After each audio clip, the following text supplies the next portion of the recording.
Meus amigos, que a paz de Jesus permaneça em nossos corações.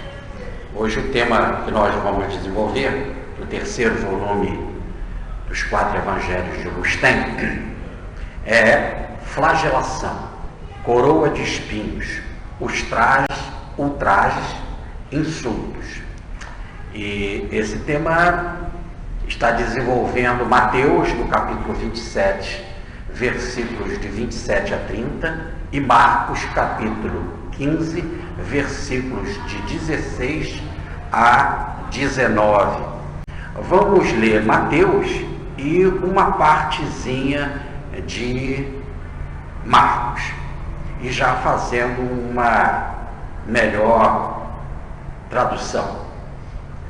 Depois, os soldados do governador conduziram Jesus ao pretório, ao pátio do pretório, e em torno dele se reuniu toda a corte.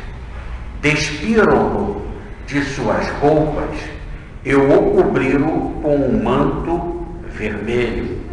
Em seguida, teceram uma coroa de espinhos entrelaçados e lhe a puseram na cabeça, colocando-lhe na mão direita um caniço, e, ajoelhando-se diante dele, o escarneciam, dizendo: Salve, Rei dos Judeus! Cuspiram-lhe no rosto e, tirando-lhe da mão o caniço, com ele lhe batiam na cabeça. Batiam-lhe na cabeça, diz agora Marcos, com um caniço, cuspiam-lhe no rosto e, ajoelhando-se diante dele, o adoravam. Muito bem, essa cena da flagelação é algo assim que vai além da crucificação. A crucificação é algo muito antigo, é milenar. Parece, tudo indica, pelas pesquisas, pelas escavações, né, pelos achados arqueológicos, que foram os persas que inventaram tal martírio, né?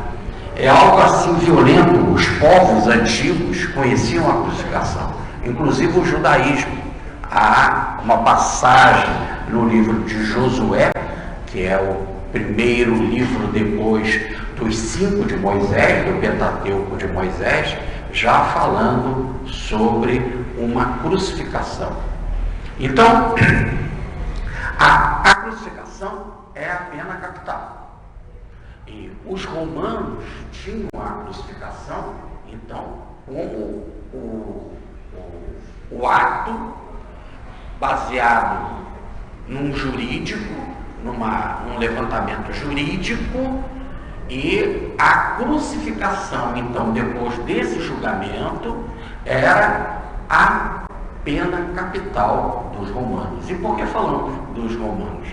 Porque a civilização, as civilizações, elas vão como uma onda, né? Cada hora tem um povo dominante no poder. E naquela época, o povo que dominava grande parte do mundo eram os romanos.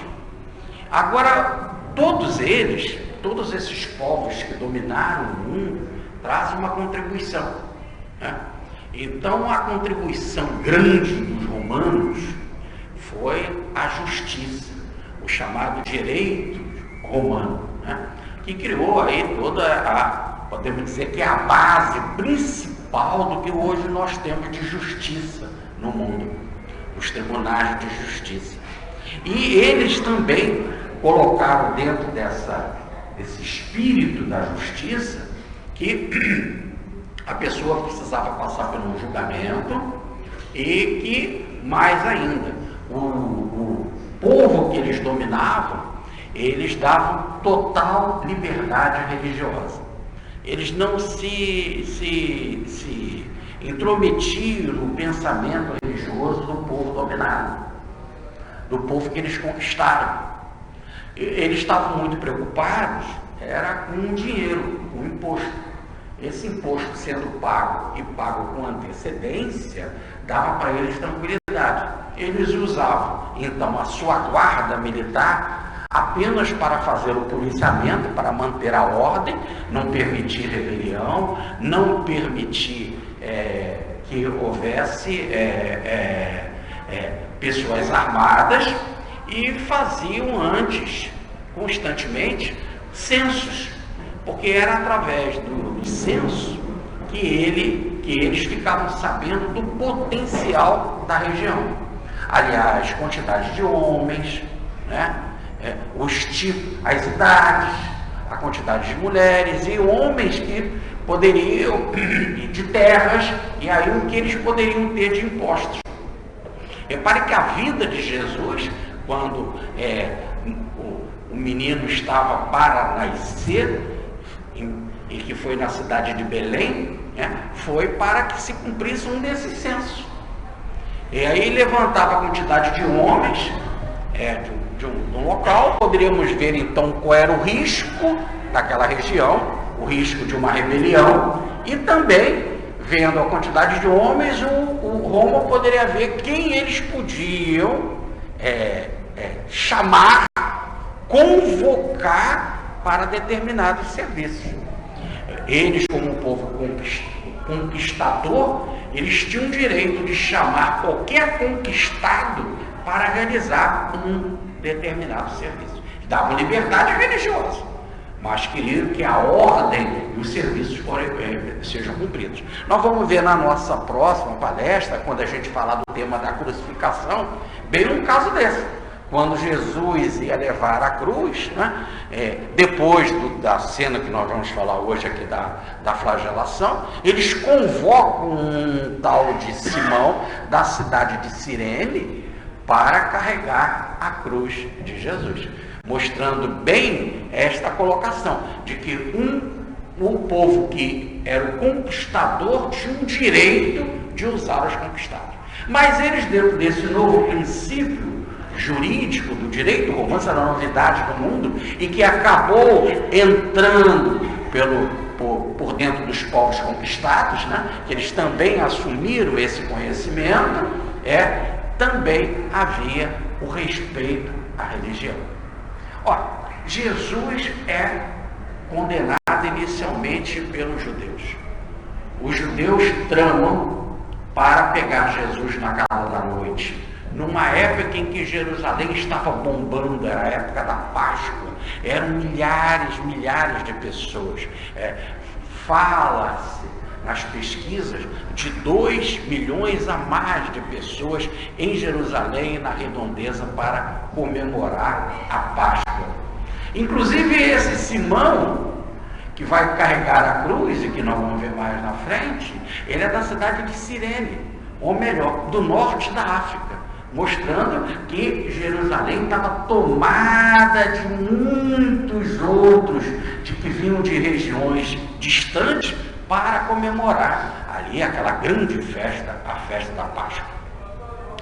Uma outra coisa, então, que Jesus foi pego na calada da noite, uma outra coisa é que houve um julgamento apressado com testemunhas falsas feitas pelos judeus. E os judeus chegaram à conclusão que a pena deveria ser capital. Ou melhor, que a condenação deveria ser total. Como a população e Jesus era extremamente querido, a fama de Jesus era imensa. Repare que no domingo ele entra, que é o chamado Domingo de Ramos, e nós estamos na virada da quinta para a sexta-feira. E agora a flagelação vai ser na sexta de manhã, quando ele vai ser então levado por essas autoridades judaicas a Pilatos. Mas no domingo, é o chamado Domingo de Ramos, em que as pessoas colocaram tapetes e ramos e disseram: glória a Deus nas alturas, paz na terra, hosanas ao filho de Davi, e o chamavam então de rei, e o saudavam, e o que deixou as autoridades impressionados, porque as autoridades, inclusive, falavam para Jesus: manda essa gente calar a boca. Nós não queremos que você seja soldado como rei. Olha o orgulho, né? E Jesus disse: se eles calarem, as próprias pedras falarão. Está na hora de tudo ficar evidente. Por isso que eles foram na calada da noite para pegar Jesus, para que quando no outro dia a multidão soubesse e poderia de alguma forma se rebelar, eles já armariam uma trama para deixar o povo contra Jesus. E a trama foi algo fantástico. A invenção, o falso testemunho se destruires esse templo, eu vou destruir esse templo e vou erguer em 3 dias e sem mão humana. Olha, aquela multidão toda estava lá para ir ao templo, venerar no templo, passar a Páscoa nas circunvizinhanças do templo. E falar que ele queria destruir o templo, e ainda numa verdadeira loucura, sem mãos humanas, o templo que levou 46 anos para ser reconstruído, cerca de 18.000 pessoas na reconstrução, como fez Herodes o Grande, deixou a multidão completamente aturdida, e ela se deixou levar. Agora, eles então também ficaram preocupados, porque se nós condenarmos Jesus, por exemplo, ao apedrejamento, como um pouco mais à frente, anos depois, vão fazer com o Estevão, que vai ser o primeiro mártir do cristianismo, no caso, o perigo era grande, porque aquela multidão, como tinha Jesus em alta conta e havia milhares e milhares de pessoas em Jerusalém, se a nossa estratégia não der certo, nós precisamos de um poder militar forte, poderoso, que consiga levar a cabo o nosso intento. E então fazer uma condenação e entregar aos romanos, para que os romanos crucificassem Jesus. Porque agora teria todo o aparato militar, armas, porque os romanos tinham armas para poder fazer frente àquela multidão e fazer com que a multidão aquecesse, ou melhor, calasse, ou concordasse. É lógico que a multidão já foi envenenada pelas autoridades judaicas, e a multidão vai ficar contra Jesus, vai preferir inclusive o Barrabás. Mas vai que não dê certo, precisamos do apoio militar. Por isso que Jesus vai ser entregue a Pilatos, para poder ter a certeza do cumprimento da pena capital. Era inimigo de fato e precisava morrer. Era perigoso demais para a estrutura religiosa judaica. E então precisava morrer. Só que ele é entregue para Pilatos. E quando ele é entregue para Pilatos, não adianta vir com esse discurso: se destruir desse templo, foi reguei em 3 dias. Pilatos não estava aí para o templo, para as coisas religiosas. Além do mais, é caô. Naquela época não tinha caô. Mas é mentira. Como vai reerguer em 3 dias? Pilatos não acreditaria nunca num negócio desse. Então o argumento não poderia ser religioso. O argumento não poderia ser religioso. O argumento teria que ser algo que levasse em consideração os conquistadores. Por isso que ele foi apresentado como alguém que era contra o pagamento dos impostos. E quando ele deixou bem claro, para pagar os impostos, o que tem aí na moeda? Não é a cara de César? Então dá a César o que é de César, a Deus o que é de Deus. Então ele não foi contra. E aí, então, tinham mais do que isso. Mais do que isso. Com relação aos impostos, tinha de levar uma condenação mais a sério, mais plausível. Ele se diz rei dos judeus. E quem é rei para nós é César. Mas haviam outros reis. Mas esses outros reis era César que permitia. Como era o caso de Herodes, que ali tinha Herodes, Antipas ali no caso, né, que tinha acabado de ter uma audiência com Jesus, e Jesus se calou. Ele, por concessão de César, tinha o título de rei. por concessão de César. Não era nem por apoio popular. O povo não tinha como rei, porque ele era de tribo diferente. Ele vinha da linhagem Asmoneu, não da linhagem de Davi. Para os judeus, um rei legítimo tinha de ser filho de Davi, da descendência de Davi. Mas ele tinha esse título de rei, ele, os descendentes dele e os antes dele, né, os seus parentes, como Herodes o Grande, etc., como Arquelau e outros, eles tinham esse título porque era concessão de César. Agora nós temos ali um atrevido que passa por cima de César e se diz rei dos judeus. É contra os impostos, mas mais do que isso, ele é contra não só os impostos, mas contra o poder de César.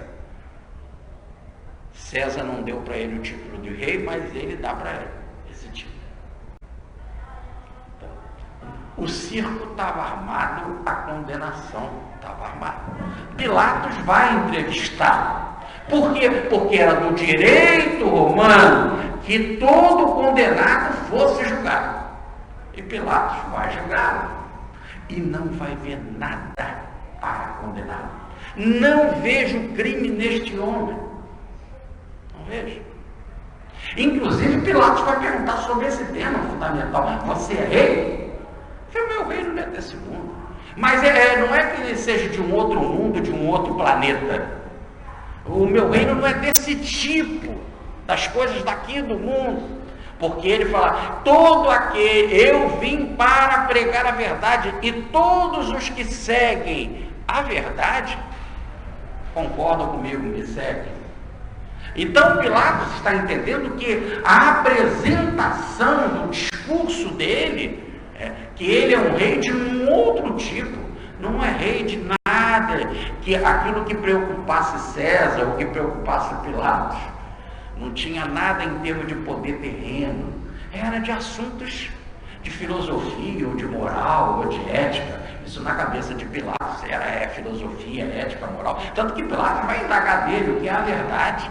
E Pilatos vai ficar tão impressionado que depois que ele vai ser destituído, porque não cumpriu o direito, o direito humano, o direito à justiça humana, o que vai acontecer? Ele vai ficar completamente impressionado com isso, vai ficar sempre indagando a si mesmo o que é a verdade, o que é a verdade, o que é a verdade, e vai cometer suicídio. Então ele percebeu bem, claro, que o tema não era de ordem física, mas então ele ainda tenta salvá-lo, dizendo, eu costumo na época da Páscoa, ou na época de uma grande festa, isso eram algumas tradições dos romanos, nós vemos isso em outros livros, né? Soltar um criminoso, para agradar o povo. É o indulto que hoje nós temos, né? O indulto na época de Natal, o indulto na época do Dia dos Pais, o indulto na época do Dia das Mães, etc, etc. Bom, então, de uma grande festa. E ali havia uma grande festa. Qual que vocês querem? Barrabás, que fez rebelião, que foi homicida e ladrão, ou Jesus? E as pessoas já estavam com um ambiente todo tomado psicologicamente, envolvidas, e preferiram Barrabás. Pilatos insiste, e aí ele não usou o seu poder para ir contra a multidão. Para que eu vou me preocupar com esse cara? Quem é ele? Né? Para que eu vou me bater contra essas pessoas que estão aqui, estão pagando os impostos? Eu vou fazer rebelião e todo contra o povo, que poderá causar toda uma guerra. É lógico que ele venceria. Como os romanos vão vencer 70 anos, nos anos 70, né? Quer dizer, 35 anos mais ou menos depois daquele evento. É lógico que os romanos não vão deixar nada pedra sobre pedra. E nós vamos ver na nossa próxima palestra Jesus falando isso para as mulheres chorosas de Jerusalém. Tudo aquilo seria destruído. Agora, evidentemente, que para que adiantar o processo, esse homem vale alguma coisa? Repare que os próprios judeus já tinham avaliado ele por 30 moedas de prata, o preço de um escravo. Então, para que eu vou me envolver num tumulto, numa guerra. Então ele fez a tal cena do lavar as mãos. E ele entrega então Jesus para ser crucificado. Quem vai crucificá-lo? Os soldados romanos. Aqui uma leitura deve ser feita. Logo, os soldados que estavam na pretoria,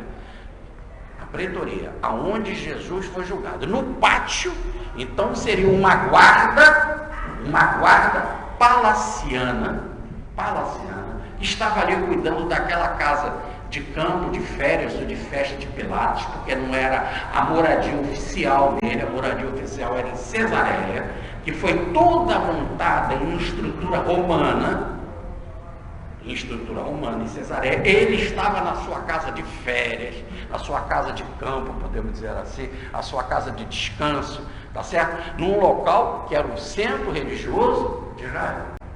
Então era uma guarda especial que estava ali, quase com a guarda de segundo nível, palaciana, não era um exército em si mesmo. E eles então vão fazer a chamada pena capital. Pilatos o entregou para que eles crucificassem. Mas antes, e aí isso não é público, é num ambiente fechado, num ambiente reservado aos soldados, eles flagelaram Jesus. Inicialmente, eles tiram a roupa de Jesus para começar um processo de ironia e deboche e colocam um manto escarlate ou vermelho nele. O que é esse manto vermelho? É do próprio exército romano. Os romanos, os soldados romanos, e a gente vê isso nos filmes aí mais rotineiros sobre Roma, né? A vestimenta deles é com esta capa vermelha. Mas também a capa vermelha também significava a introdução, a introdução de alguém no cargo de rei. Era a vestimenta principal, solene, dos reis também. Então, eles vestem Jesus com a sua capa vermelha para ironizar, não para fazer Jesus um soldado, mas para, pela cor vermelha, começar a cumprir o motivo da condenação. Ele é rei dos judeus. E juntamente com Jesus apanhavam os outros dois ladrões que iam ser crucificados, em que a tradição dá o nome de Dimas para o da direita e Gesta para o da esquerda. Até dizem o bom ladrão e o mau ladrão, que nós já vimos que não existe bom ladrão, tá certo? É aquele que se arrepende na cruz, que a tradição dá o nome de Dimas, e o outro que é revoltado, que a tradição dá o nome de Gestos. Eles também foram espancados e ironizados. O que acontecia? Os soldados romanos, e eles eram da guarda palaciana, então estavam muito próximos de luxo, de poder, de uma boa vida, tá certo? Eles tinham um ódio de ficar ali naquele local, e principalmente em Jerusalém. Primeiro, eles preferiam Roma. Roma era a cidade espetacular da época, o que se tinha de melhor em termos de vida mundana, em termos de vida festiva, em termos de vida de cidade organizada. E, no caso, a cidade de Cesareia, onde ficava o centro político de Pilatos, do governador, Cesareia, ela era construída do jeito romano, com hipódromos, com teatro, com termas, com muitas lojas, com muitos shoppings, etc, etc. Nós vimos caminhos com muitos tipos de loja quando nós vamos visitar algumas cidades turísticas na época, quando nós fomos visitar essas cidades reconstruídas pela arqueologia em Israel. Então, Cesareia tinha toda esta bela estrutura, e agora eles estavam ali em Jerusalém. E em Jerusalém não tinha hipódromo. Em Jerusalém não tinha terra. Em Jerusalém não tinha comércio dessa forma que eles chamavam mundano. Então era muito ruim dali também. Fora que os judeus odiavam os estrangeiros. Chegavam a botar uma túnica para que, se tivesse encostado em alguma coisa que um estrangeiro encostou, ele não ficasse impuro. Era só tirar a túnica por cima da roupa. Lavava as mãos e lavava o braço todo para poder se livrar de qualquer contaminação de impureza, impureza moral, impureza ritualística, não é impureza que nós temos hoje de sujeira, tá certo? Mas de impureza moral que um estrangeiro trouxesse. Imagina o estrangeiro mais odiado de todos, que era o estrangeiro que dominava eles e que levava o dinheiro deles. Eles não queriam. Se eles odiavam o estrangeiro e chamavam os estrangeiros de gente, gentalha, gentinha, ou gentios, gentinha, né? Vocês imaginam aquele, como que eles tratavam psicologicamente aqueles que eram os seus conquistadores, que estavam dominando eles. Então o ódio era maior, o ódio e o desprezo.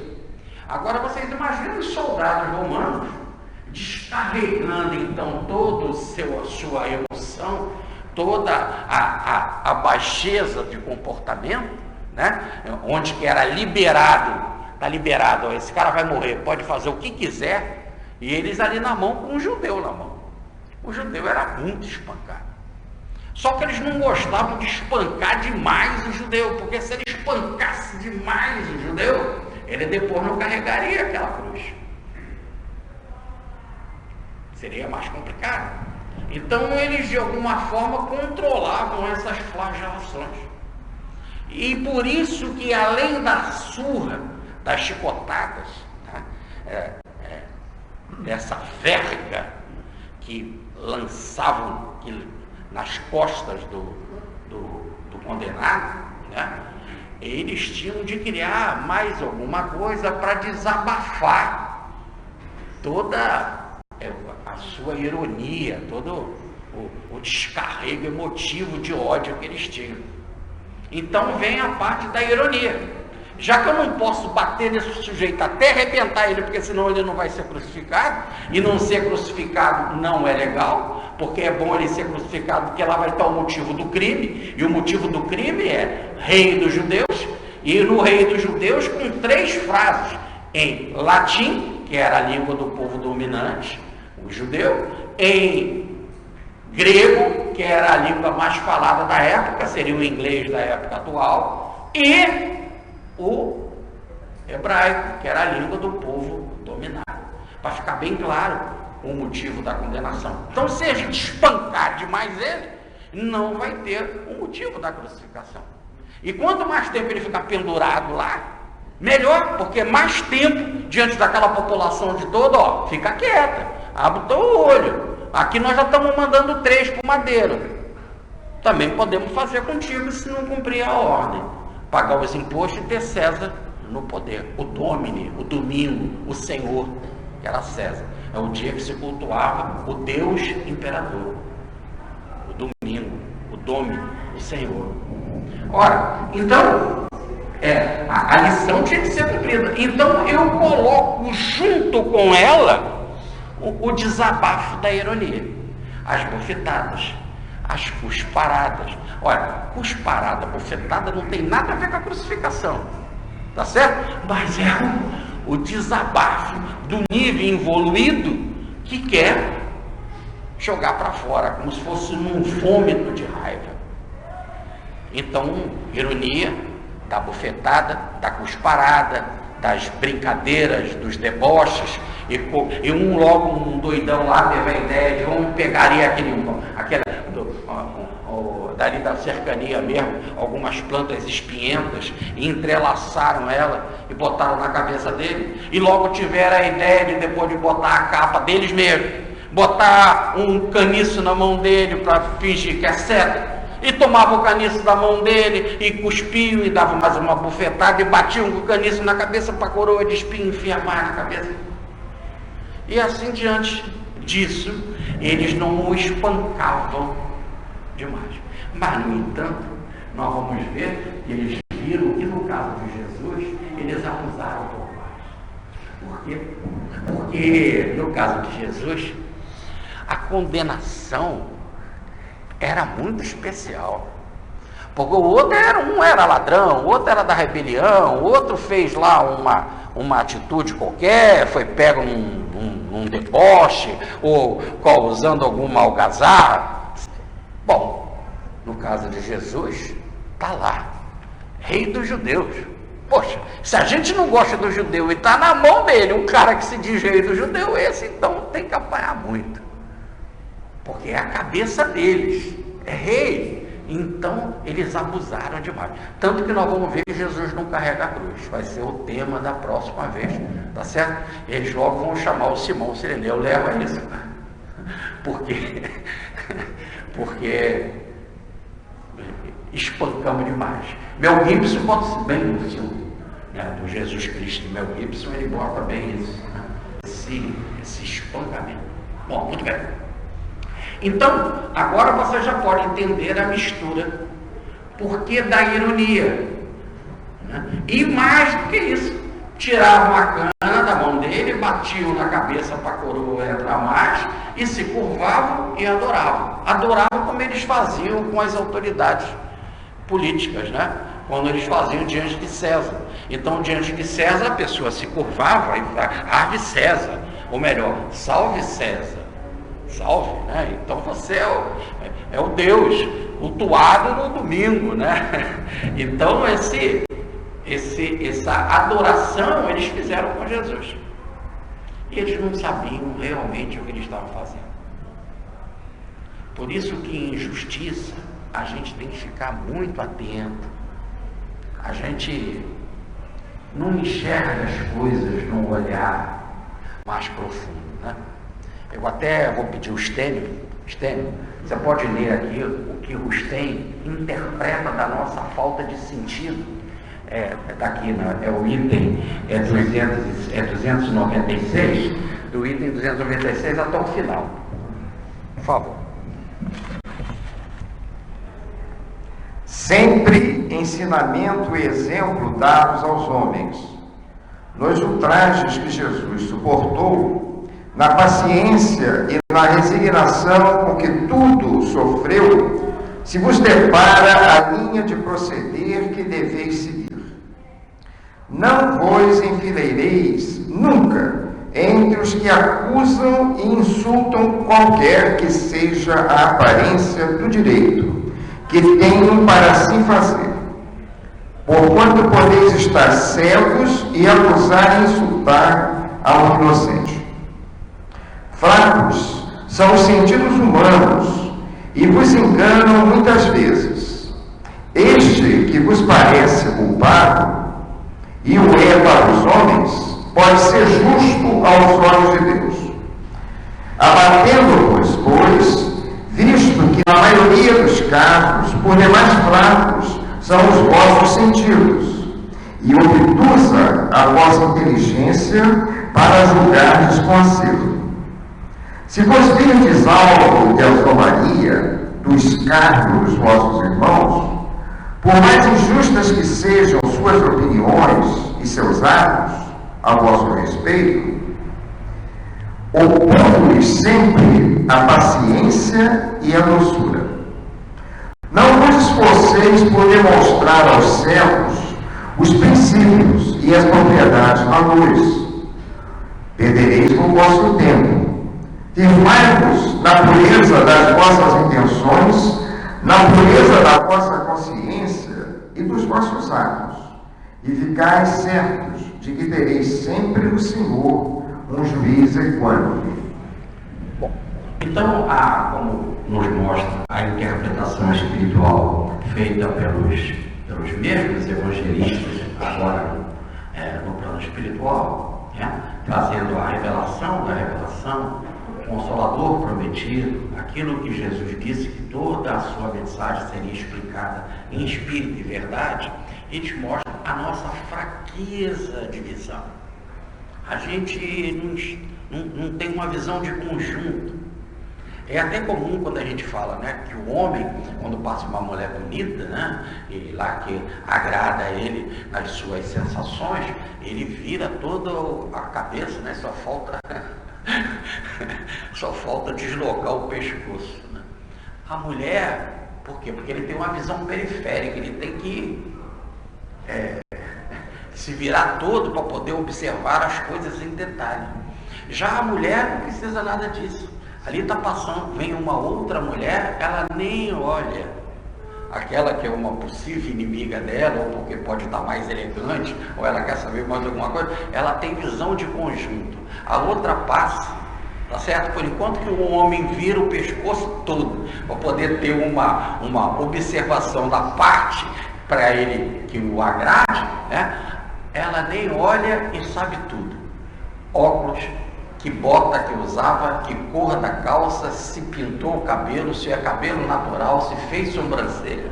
Ela tem uma visão de conjunto. Essa é a diferença do homem para a mulher. O homem é acostumado, ele é viciado em olhar só para frente. É o meu inimigo que está vindo. Há milhões de anos nós olhávamos para frente. É o inimigo que está vindo, tem que estar atento para atacar.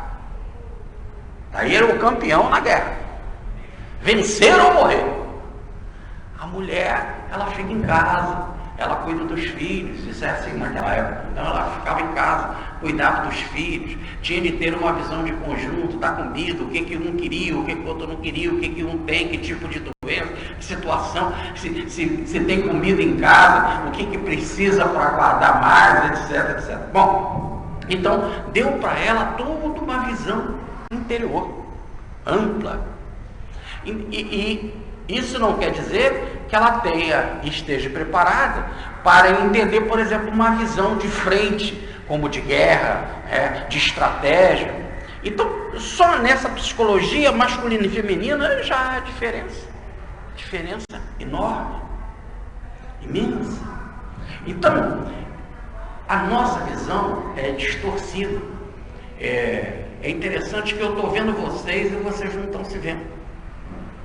Mas todos vocês estão me vendo e eu não estou me vendo. Aliás, vocês estão vendo aqui, como eu dizia, né? Vocês estão vendo aqui o quadro branco atrás e eu não estou vendo. Olha, estamos no mesmo ambiente. Estamos no mesmo ambiente. Quem vira a coisa certa? Não é isso? Então os nossos julgamentos, eles são apressados. E fora que a pessoa diz, né? Assim, né? Quando há um crime, né? A gente não sabe lá o motivo, nem como foi, mas a pessoa diz, eu quero condenação, essa pena ainda é pequena demais, etc. A gente até costuma dizer, se tivesse hoje aqui, principalmente no Rio de Janeiro, do jeito que estão as coisas, né? Se um plebiscito ia se votar a favor da pena de morte. E a situação é tal que, se perguntar nesse mesmo plebiscito duas coisas, qual é a sua religião? A pessoa vai dizer católico, protestante ou espírita. É cristã.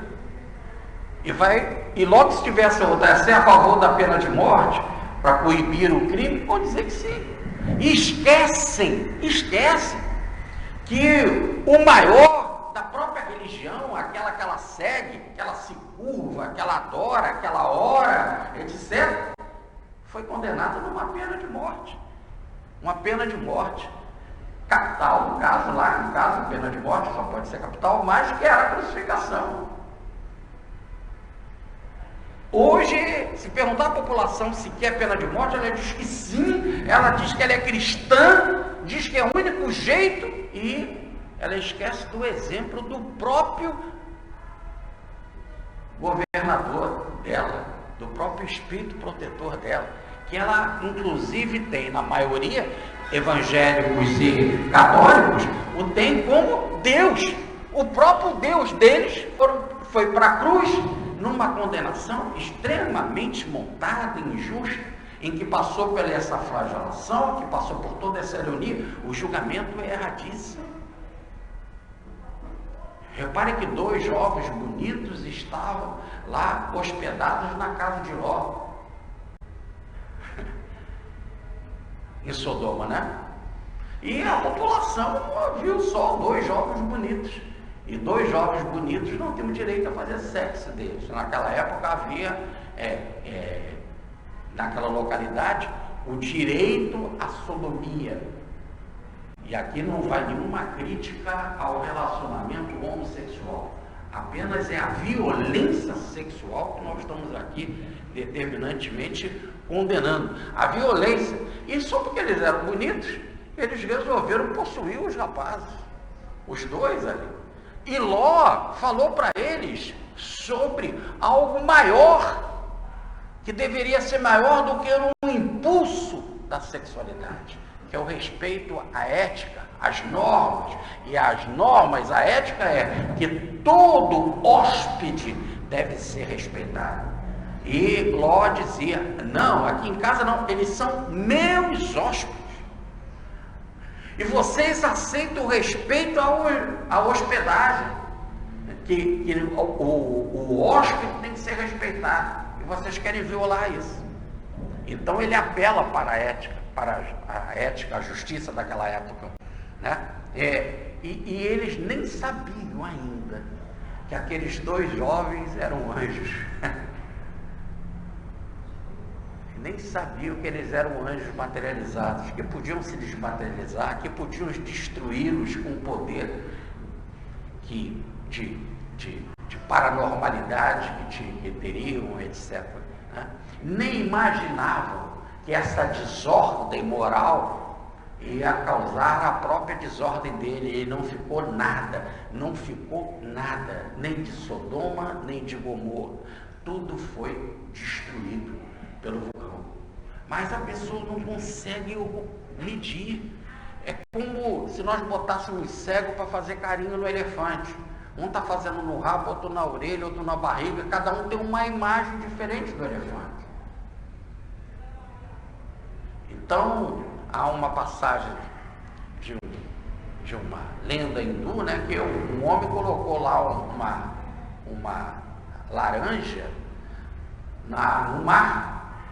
E essa laranja, então, ela estava flutuando no mar. E ele pergunta para os que estavam passando, o que é aquilo? E um disse, o que está ali, eu estou vendo meia laranja. O outro diz, é uma laranja. O outro vai lá, apanha ela, vira para um lado, para o outro, bota ela lá outra vez e fala assim, o que você está vendo agora? Eu só estou vendo meia laranja, mas parece que é uma laranja inteira.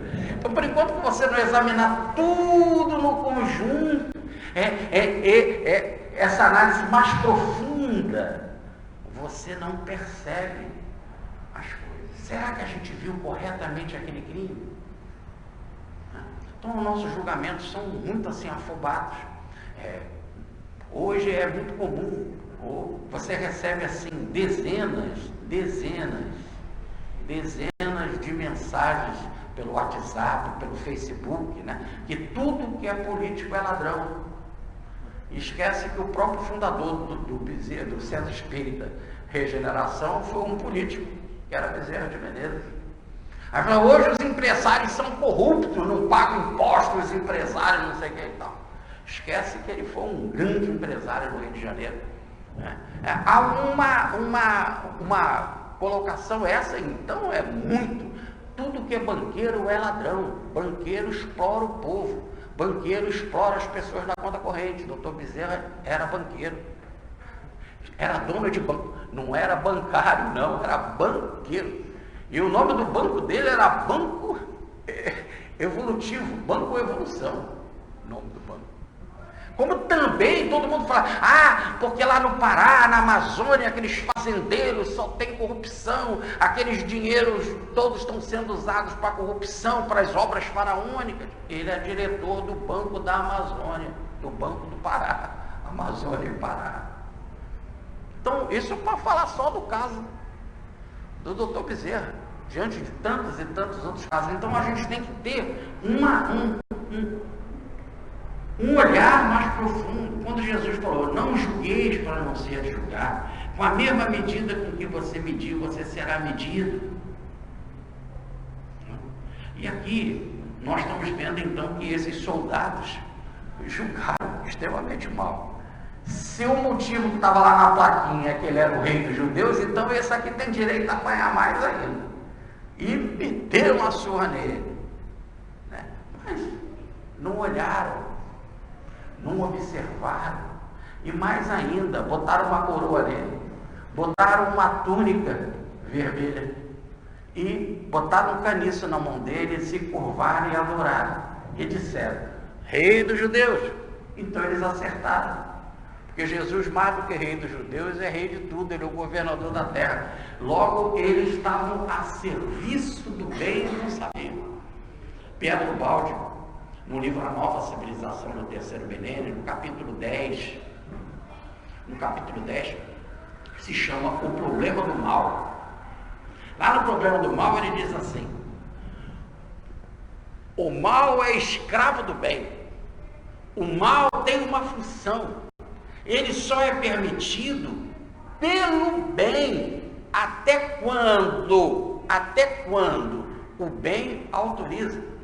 Ele tem uma função pedagógica de transformação. Interpreta muito mal, continua Pedro Baldi, quem pensa que o mal é inimigo. É desconhecer, diz ele, a técnica funcional da lei de Deus, quem pensa que o mal é inimigo. Ele é escravo do bem, está a serviço do bem. Então já começa por aí. Não existe bala perdida. Tudo tem endereço certo. A vida tem uma matematicidade perfeita. Diz o próprio Jesus: não cai uma folha da árvore sem que o Pai não saiba. Se não cai uma folha da árvore sem que o Pai não saiba, não pode ter coroa de espinhos sem que o Pai não saiba. Se uma árvore tem o controle divino, imagina um enviado de Deus. Bota isso na cabeça. Evidentemente que Deus, sendo amoroso, o mesmo planejamento para uma árvore é o mesmo planejamento para Jesus, que é o mesmo planejamento para nós. Ele é o Pai de todos. Ele ama a todos e não faz distinção. E faz o seu sol e a sua chuva descer sobre justos e injustos. Ele é extremamente generoso. Ele é justo. Mas, evidentemente, se uma folha da árvore matematicamente é controlada pelo plano espiritual, o universo é um número, imagina então no caso de Jesus. Então, até as obsessões são autorizadas pelo alto. Até as obsessões. Porque é através da obsessão que a maior parte das pessoas despertam. Vem bater no centro espírita, vai bater na igreja e lá recebe o exorcismo e acaba saindo fortalecida pela fé. Poxa, aquele padre foi legal, realmente o poder de Nossa Senhora, a água benta foi fundamental. Então ela muda alguns conceitos para o seu nível. Mas a maior parte vem aqui para dentro do centro espírita. E é interessante que a gente pensa que é uma pessoa que diz: eu fiquei melhor. Mas quando você ficou melhor, não foi só o seu caso que foi resolvido, o do obsessor também. Porque aqui a gente não bota o obsessor para correr, como no exorcismo se faz. Aqui a gente trata o obsessor como um irmão. E então você melhora, o obsessor melhora. E agora ele passa a ser um dos seus guias, um dos guias da casa, um dos colaboradores da casa. Interessante, né? Apareceu uma quantidade de espíritos que meteram fogo no Regeneração em séculos atrás. Na casa dos benefícios. Eles apareceram, esses espíritos, nas reuniões de desobsessão do Dr. Bezerra de Menezes. O Dr. Bezerra de Menezes curou a eles e falou assim: agora eles curados vão ter que reencarnar, e para reencarnar precisa encontrar lá uma instituição para frequentar. Aí fundou a Regeneração no dia 18 de fevereiro de 1891. Então as pessoas foram tratadas por Dr. Bezerra, se curam, planejam a reencarnação, reencarna e vem por Regeneração. O que nós estamos fazendo aqui? Essa é a nossa história. fomos tratados por ele, reencarnamos e caímos no regeneração. Para o mesmo local do plano material, daquilo que foi a nossa cura inicial no plano espiritual, que é a regeneração do espaço, a regeneração espiritual, como em tantas e tantas e tantas mensagens psicografadas por Chico Xavier, fala do regeneração espiritual. Então, o Dr. Bezerra, há mais de 120 anos, já previu isso, e já constrói a base dentro do princípio evangélico, e o pilar principal do trabalho do regeneração é desobsessão. Então, desobsessão é um mal, não, é um bem. A pessoa se sente melhor, aprende o espiritismo, aprende o evangelho, e o obsessor se transforma. E há uma passagem surpreendente no Salmo, e Salmo é oração, porque isso está lá no livro do Êxodo de Moisés, e no livro do Êxodo está contado de forma histórica, mas no Salmo é uma oração e cantada. A pessoa canta ainda, porque Salmo é um cântico que vem acompanhado com o movimento, inclusive, do corpo, com dança. E o Salmo 105, no versículo 31, é extraordinário. E Yahvé convocou uma multidão de mosquitos, e esses mosquitos entraram picando os egípcios, e ardia, e incomodava, e marcava, e eles então começaram a preparar a libertação dos israelenses. Quem convocou os mosquitos? Os mosquitos que picavam estavam sob a ordem de Yahvé. Diz mais o texto, sob a palavra de Yahvé, os mosquitos atacaram toda aquela região. Aí você olha que vê aquela nuvem de mosquitos, e o filme Em Terceira Dimensão, teve aí o Êxodo, né? Em Terceira Dimensão, eu logo tirei o óculos. Essa bicharada tá vindo aí. Mas, então, em Terceira Dimensão é uma coisa... agora você imagina lá na época mesmo, né? Que vinha em cima e você ficava picado mesmo. Tem muito cinema nosso que é real ainda, recebe os mosquitos de Yahvé, que tem muito cinema nosso que tem mosquito de fato mesmo. Mas, olha o texto, né? Por ordem de Yahvé.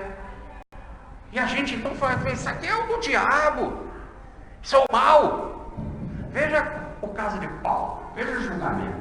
Quem olha assim, vê aquele homem que ia prender lá Ananias e outros cristãos na cidade de Damasco. Estava com alguns formando uma guarda que ele recebeu por autorização do templo de Jerusalém. E estava cavalgando no Damasco, ele cai, fica no chão e cego. E ele pergunta, quem és, Senhor? Eu sou Jesus a quem tu persegues. Está em Atos, no capítulo 19. E você vai ver o quanto é duro recalcitrar contra o aguilhão. Como? Sabe o que é o aguilhão? O aguilhão é um ferro que você dá no boi, assim, né? No gado, e faz com que ele te obedeça. Ele tem que entrar no curral, ele tem que ir lá para o pasto, ele não quer, então você vai com um aguilhão, espeta ele, fura e machuca. E o boi obedece. O gado obedece. E no caso, Jesus fala da mesma forma. Paulo. Você vai ver o quanto é duro recalcitrar contra o aguilhão. Não obedece não, para tu ver como vai ser ferido. Agora, aí a gente vê, olha então o mal como escravo do bem. Não é isso? Olha o mal como escravo do bem. A gente sempre fala assim, mas Jesus é tão amoroso, vinde a mim todos que se encontram aflitos e sobrecarregados, que eu vos aliviarei. Tomai sobre vós o meu jugo e aprendei de mim, que sou manso e humilde de coração, encontrarei repouso para as vossas almas. Olha, Jesus é a doçura, é o amor. E aí João sai do corpo, foi na terra do Cordeiro, esteve pessoalmente no plano espiritual com o Cordeiro, com Jesus. E Jesus ditou para ele, através do livro do paraíso, o que ele precisava escrever. e é o Apocalipse. Como se Jesus viesse aqui, diz o professor Petro Baldi, fala de amor, doçura, quem quiser ser meu discípulo. Aí ninguém quer, fica esse mundo todo de desordem, tá vendo? Jesus perdeu, já era. Não, vem o Apocalipse para dizer, abre o olho. O Apocalipse é o cão, né? Como diz o nosso Chico Xavier, né? Se a ovelha foge, o pastor vai buscar, deixa as outras 99 e vai atrás da perdida. E se ela foge mais um pouco, ele vai outra vez. Mas se ela foge para muito longe, ele não pode deixar as outras. Então ele manda o cão. E o cão, quando chega, cumpre o seu papel direitinho, que às vezes é obsessão. Aí é o cão. Manda lá. Daí dizer Paulo, eu tenho um mensageiro na carne, eu tenho um espinho na carne, mensageiro de Satanás, para me esbofetear toda vez que eu quero me exaltar. Como é que pode? Então o nosso julgamento é completamente apressado. Nosso julgamento é apressado. E dizemos já aqui algumas vezes, né? Um homem contratou um táxi com 3 pessoas. Ele era motorista de táxi, ele era espírita, tinha 10 filhos. Há 30 anos que ele era espírita. Ele agora estava aposentado, foi ter um táxi para ter um dinheirinho a mais. Os seus 10 filhos, ele tinha 15 netos, todos faziam parte do culto. E ele acerta uma corrida com 3 homens, para ir numa cidade ali perto. Está no livro Vitória, psicografado pelo Chico Xavier. E no meio do caminho, os bandidos anunciam um assalto, dão 7 facadas nele, e dá a última facada. Um diz assim, mas ele nos viu, é perigoso, então vou dar a última facada. Deu 8ª, hein? Matou ele. Depois ele deu a comunicação através do Chico. A filha dele julgou corretamente, ela foi lá no hospital, porque depois a polícia fez uma perseguição, descobriu e um foi baleado, e esse estava no hospital, ia ficar paralítico. A filha foi lá, mas não disse que era filha, e disse para ele, você sabe que o que você atacou era um espírita? Então ele recebeu essa informação, que agora ele vai ficar muito tempo ali na cadeira de roda ou na cama, para pensar no que é um espírita. E ela, para ajudar ele nesse pensamento, ela deixou o Evangelho segundo o Espiritismo. Mas foi extremamente verdadeira, porque ela não disse que era filha, para ele não ficar apavorado, achando que ela ali ia machucar ele, ia tomar o aparelho dele, ou que foi ali só para vingar. Ela só deu essa informação. E depois o pai vem e diz, na comunicação, esses nossos credores, chamam o cara de credor, ainda diz mais, eu paguei dívidas imensas, não quero nenhuma perseguição, nem pensamento de condenação para nenhum deles, eu paguei dívidas imensas. A gente não vê, a gente não percebe, a gente não tem uma visão de conjunto. Há uma outra passagem maravilhosa de Chico Xavier, que uma amiguinha dele chegou, Chico, tem uma senhora que está viúva, ela está desesperada, o seu filho morreu, e ela não sabe nem qual foi o motivo da morte do filho. Ela não sabe nem quem matou e nem por que matou, qual foi o motivo.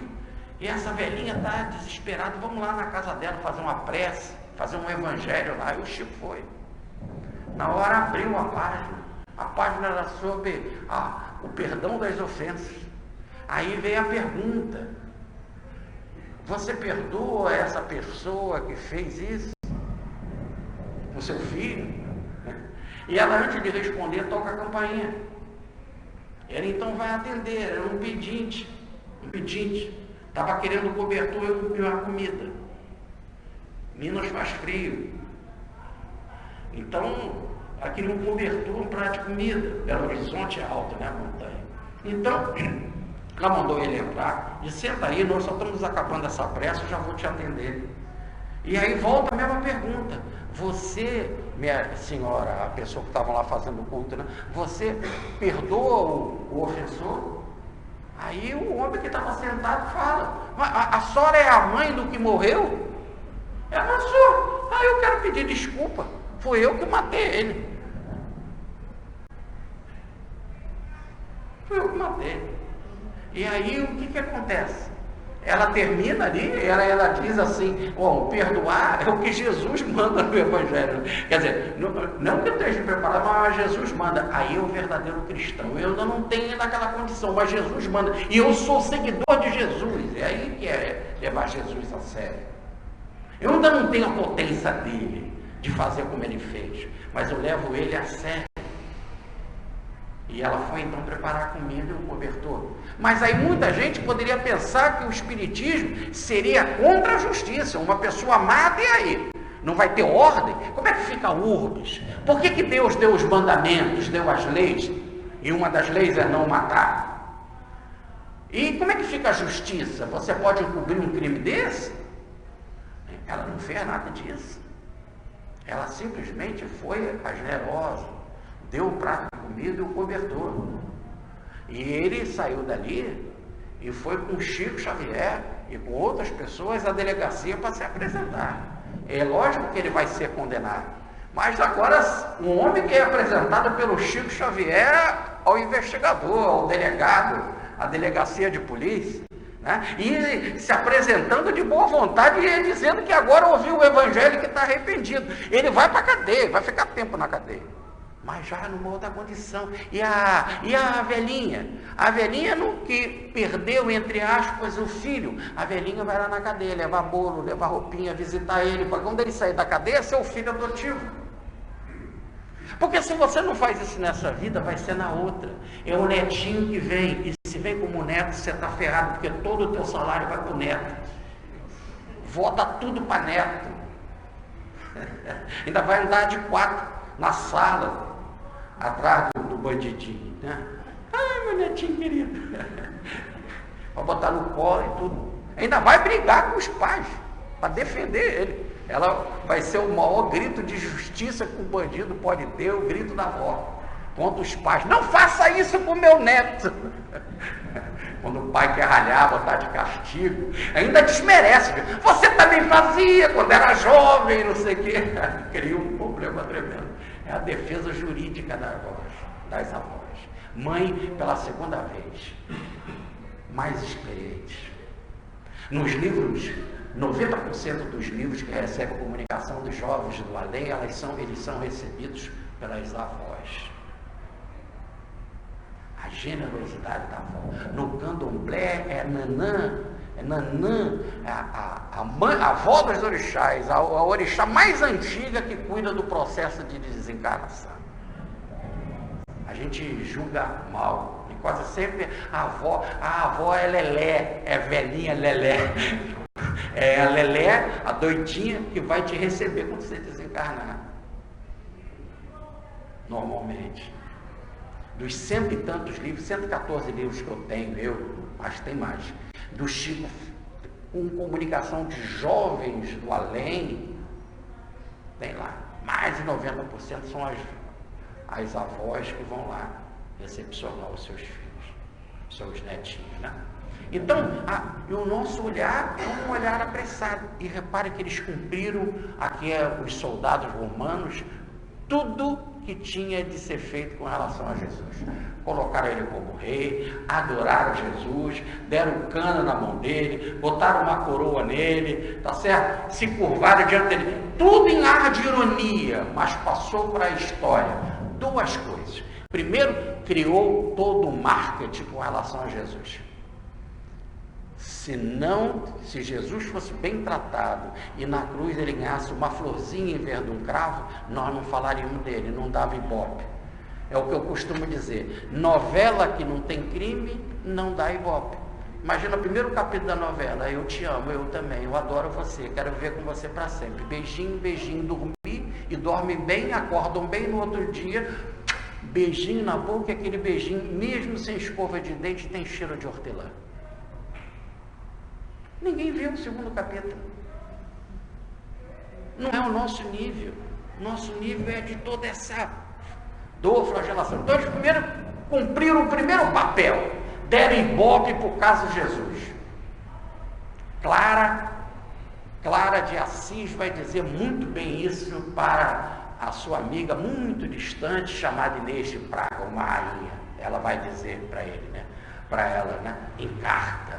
Olha bem, ele vai dizer na cruz, teve alguém que sofreu mais que ele. Olhe bem, Isaías vai dizer, né? No capítulo 53, ele é o Senhor da tortura, está todo arrebentado. Isso deu ibope. Agora passa através dos tempos o Jesus doloroso. Você roda o mundo inteiro, toda a cruz, Jesus está mortal lá, todo arrebentado, todo lenhado. Só uma cruz que é de Francisco, Jesus está bem, de olhos abertos, todo arrumadinho. O outro está todo arrebentado. É o ibope. Isso é o marketing.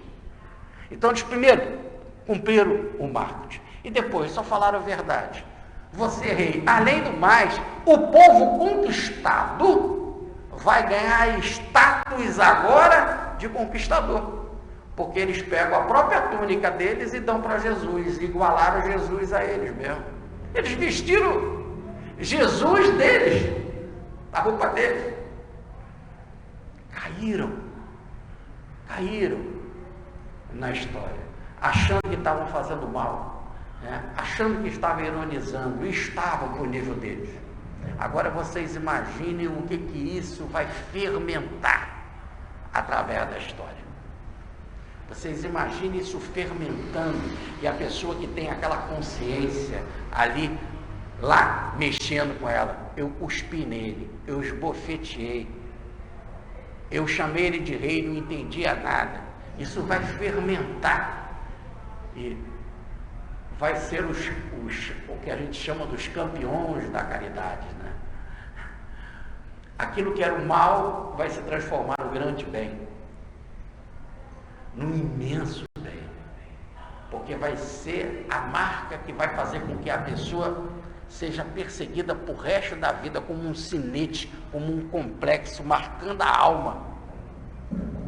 Então, nós temos que olhar bem para como que a gente julga, né? Imagina esses não sabiam que estavam batendo em quem, ironizando quem. E mal sabiam eles que mesmo aquilo que eles estavam fazendo, que eles achavam que era o mal, estavam falando tudo certo de Jesus. Ele é rei sim, ele merece coroa, ele merece ser adorado, ele merece ter realmente um caniço de ser realmente o governador, o senhor planetário, e etc, etc. Então a gente não sabe nem o que faz, e nem para quem faz. Cuidado, daí dizer Jesus, não faça assim. Com a mesma medida que a gente medir, dizer, nós seremos medidos também. Você imagina você ser medido com a mesma medida de dar uma bufetada em Jesus, uma cusparada, não ter nenhum critério, né? E então isso vai fermentar através dos séculos, vai gerar primeiro todo um mundo de atenção para Jesus. É como diz Clara, mais uma vez eu volto à ideia de Clara, ela fala para Inês de Praga, colocando na boca de Jesus, olha para mim. Diz Pedro Baldi, no livro Deus e o Universo, ele é o centro da história. Ele é o centro da história. Então, se ele é o centro da história, a gente olha e vê isso tudo. Primeiro a gente só interpreta pelo lado negativo. Eles não prestam e Jesus, coitadinho. Pronto, deu ibope. A gente guarda Jesus. É o romance mais badalado. Nunca teve ninguém que teve tantos livros na história como Jesus. Nunca ninguém. Agora, há pouco tempo, quando julgaram os dois principais fatos do milênio, a revista Time deu como o homem mais extraordinário do último milênio, Francisco de Assis. O Alter Cristo, não? O segundo Cristo, o Cristo da Idade Média. E resolveram escolher o livro mais importante do milênio, como o livro que mais influenciou o milênio. E a escolha foi a tradução da Bíblia do Rei James, em inglês. A bela tradução. Está aí o filme extraordinário, o livro de Eli. Não deixem de ver o livro de Eli, a gente não pode contar o final. Vocês já viram? Teve alguém aqui que ainda não viu esse filme, o livro de Eli? Não deixem de ver. E vocês vão entender o que é a Bíblia do Rei James. E aí, com toda aquela coisa do cinema, né? Muito bem, mas no final é simplesmente surpreendente. Então repare, o livro mais extraordinário da história, o livro mais vendido no mundo, o livro que teve mais tiragem no mundo, é o que fala da vida do cara. E o autor que teve mais livros, Jesus, os soldados não sabiam o que estavam fazendo, estavam ajudando com o marketing extraordinário a popularização de Jesus. Quase que Jesus podia dizer assim para eles, se Jesus fosse também marqueteiro, né? Bate mais, vai ser mais um livro, outro tapa, mais um livro, outro tapa, mais uma edição da Bíblia. Uma cusparada, essa cusparada você vai dar muito livro. Cusparada dá muito livro. Caniço, coroa de espinho, ó. Então, que Jesus apanhou muito, nós sabemos, porque está no livro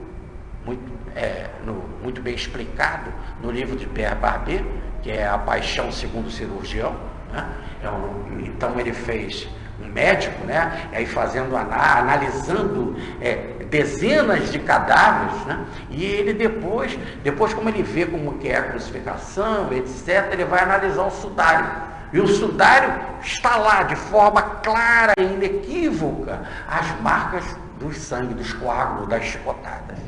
Depois nós vamos ver, inclusive na palestra da crucificação, a marca no ombro, uma marca principalmente no ombro esquerdo. Primeiro que a cruz não era feita com capricho, né? Ninguém lixava aquela madeira, que é um patíbulo horizontal que o cara carregava nas costas. Aquilo não era lixado, metia um machado, né? Então devia ter muita farpa, né? Nada de nada muito carinhoso naquela madeira, né?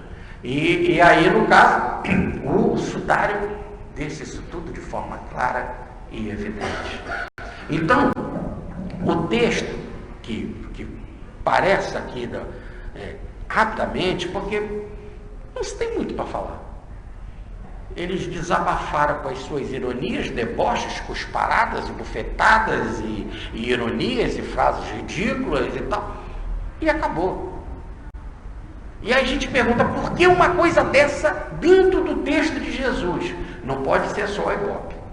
No caso também para a gente saber que tudo eles estavam fazendo segundo a vontade do alto. Ora, mas é mais do que isso. É para que a gente não tenha olhar de julgamento apressado. Se perguntar sinceramente para eles ali, eles diziam, mas esse cara está aí, ó, a condenação. Não quero nem saber, rei do judeu, já é judeu, já merece apanhar, tá certo? Segundo, nós não estamos no local em que a gente queria, que era em Cesareia ou em Roma, muito mais. Estamos aqui por causa dos judeus, então ele merece apanhar muito, ainda é o rei deles, então toma muito na cara para prender. Então, se perguntasse para eles, eles achavam que eles estavam no julgamento mais correto. E a gente julga assim, e a gente fala assim e pensa que está correto. As músicas, né? Que eu gosto muito de lembrar do cancioneiro popular, né? Desse julgamento, o julgamento apressado, a outra é bandida, eu vou ver o outro rolar pela calçada, ele vai ter que pagar, né? E etc, etc. E às vezes você faz um julgamento completamente errado, né? Aquela música do crime na Avenida São João, é um clássico, né, da MPB, né? Acho que não me falha a memória do Vanzolini, e ele mostra, né, porque na Avenida São João, jogando bilhar, rolando dadinho, e aí nesse dia vai dar lá na primeira edição o crime, né? Mas será que a pessoa estava ali? Então eu conto um caso que aconteceu no meu consultório, que eu estou tratando dessa moça, em que ela cometeu uma loucura, inclusive se separou dele e acabou não voltando mais, porque ela viu o namorado, o marido, conversando com uma moça de minissaia. E ela falava com veemência no caso da minissaia, principalmente quando ela estava recordando no estado de emoção. E a situação era ali, ela viu o marido, e o marido estava com a mão em cima da moça, né? Bem próximo, segurando a moça, e a moça estava de minissaia. Então, quando ela chegou em casa, ela arranhou o marido. E o marido foi recebendo aqueles arranhões, e aí até que numa hora ele não suportou e meteu-lhe uma bufetada, e arrebentou o tímpano dela. Não estou dizendo que ele está certo, nem muito menos ela. Né? Se a pessoa não está satisfeita porque vê o marido conversando com uma mulher de minissaia, tem a hombridade ou a mulheridade, que era uma mulher, de largar ele, ir embora, tá certo? Mas a pessoa acha que é propriedade no outro. Isso é a diferença de amor e paixão. Né? O amor quer reter, o amor só se sente, a paixão quer reter. A paixão só se sente satisfeita quando aquele quer botar o passarinho na gaiola, né? Voa para mim e canta só para mim, e ficar aí preso, para você cantar só para mim e voar só para mim. É o casamento prisão. Né? Ninguém é dono de ninguém. Ninguém é dono de ninguém. Então, se não está satisfeito, seja corajosa, vai embora. Mas as pessoas acham que deve arranhar. E também um outro deveria sair de perto quando está arranhando. Afinal, ele é mais forte fisicamente do que ela. Sair de perto e também providenciar a separação. Né? Mas não, resolve dar uma bufetada. Tudo foi parar na delegacia, a situação foi grave, né? O ódio se levantou e a situação ficou inflamada e pior, porque agora veio a consciência pesada, porque descobriu que era irmã adotiva dele, que ela não sabia. Mas a situação ficou tão embaraçosa, tão desequilibrada, não é isso? É aquilo que o Chico Buarque canta, né? A gota d'água, e aí hoje está lá no consultório. Aí hoje chora, quer voltar, mas ele não quer mais, aquela coisa toda. E julgamento errado. E o julgamento mais errado não é nem de achar que aquela mulher era uma amante dele. O julgamento mais errado é a ideia de posse. Ele é meu. Ela é minha. Aí essas músicas todas, né? Todo esse desequilíbrio. Né? E às vezes a pessoa até para criar uma situação de menos grave, mas que deixa as marcas profundas, né? Ela abandona, some, desaparece sem dar um aviso. Então tem uma música aí do nosso Adoniran Barbosa, né? Inês saiu dizendo que ia comprar um pavinho e nunca mais voltou, Inês, né? E aí ele viu lá no fogão um bilhete escrito assim, ele procurou no jornal, procurou na polícia, procurou lá no Instituto Médico Legal e não encontrou Inês. Chegou em casa, estava o bilhete no fogão. Pode apagar o fogo, mané, que eu não volto mais. Então a pessoa às vezes tem que levar uma vida de mentira para poder se afastar da ideia de posse, sem passar a mão por cima de nenhum dos dois, né? na interpretação musical, mas isso é tudo um mundo ainda que vivemos de visões distorcidas. Então, o texto está no Evangelho. Primeiro, para dar ibope. Segundo, para anunciar que tudo o que eles fizeram e falaram era verdade. Terceiro, para deixar bem claro que a vida de Jesus também estava sob controle, porque se não caiu uma folha da árvore sem que o Pai não saiba, é lógico que só podiam fazer aquilo que estava autorizado. E quarto, isso tem a ver com a nossa cara.